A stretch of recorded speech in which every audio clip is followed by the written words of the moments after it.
Hi there, Dal from Challengers Comics here to talk to you all about the week's new books for the week of Wednesday, May 7th, 2025. It's a gigantic week.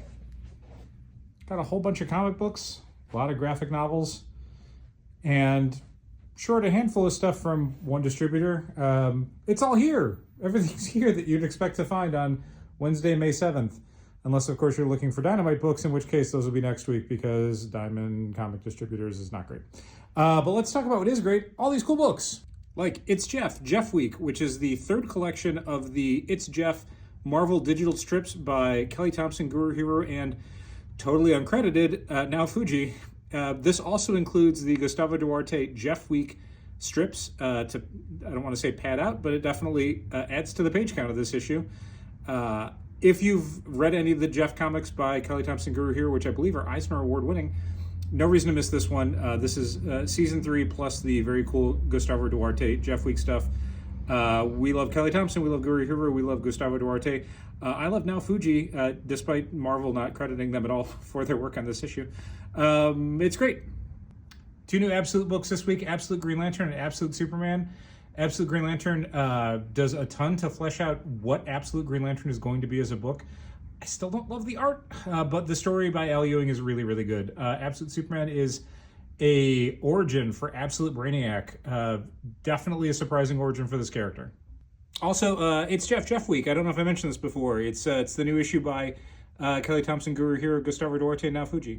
Blood and Thunder. This is Benito Cereno, E.J. Sue, and co-created by Robert Kirkman.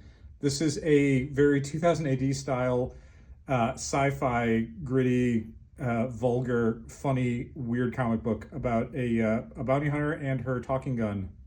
If you've been playing Marvel Rivals at all, you've probably met Jeff. This is the new It's Jeff comic book. This is Kelly Thompson and Guru Hero and Now Fuji and Gustavo Duarte, because it includes the Jeff Week stuff. Very, very cool. Our pick of the week. Daredevil, Cold Day in Hell, #1, second print. This thing blew off the shelves in just a couple days. Issue 2 is not shipped yet. If you do want to catch up in this series, we ordered a whole bunch of copies of this to make sure that anyone who missed out on the first one and doesn't want to pay crazy aftermarket prices can actually read a very cool Charles Soule, Steve McNiven, old man Matt Murdock comic book. It's Jeff Week. Fantastic Four Fanfare, which is going to be a miniseries. This is the first issue. The very cool thing about this is, well, in almost always, it is a cash-in miniseries for the upcoming Fantastic Four First Steps film.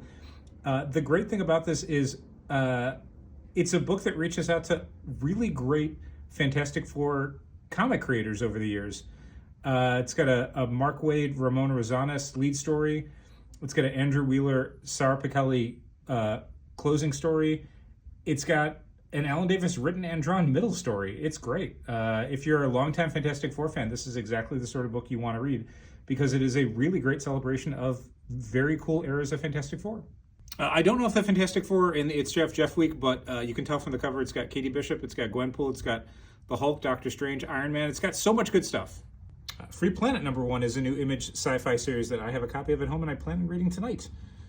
But I already read It's Jeff Week #1. I read it digitally. I read it again in print. It's not to be missed. A brand new Star Wars #1, which is the 5th or 6th Star Wars #1. I can't keep track anymore. But the cool thing about this one by Alex Segura and Phil Noto is that it is now past Return of the Jedi. They did a little Battle of Jakku 12-part series. Now this is officially post Return of the Jedi. This is canonical what happens next after Return of the Jedi. If you've not been reading the Star Wars books in a while, this is probably as good a reason as any to jump back on. Speaking of jumping back on, it's been a little while since the last It's Jeff issue came out. Venom War, I think, was what it was. So jump back on. Make sure you don't miss It's Jeff Week. New volume of Lore Olympus in both a softcover and a hardcover. I think there's maybe one more after this. I don't know for sure, but regardless, volume 8 of one of the biggest hit graphic novel series of the last few years. Much like Jeff is one of the biggest hit series in single issue form.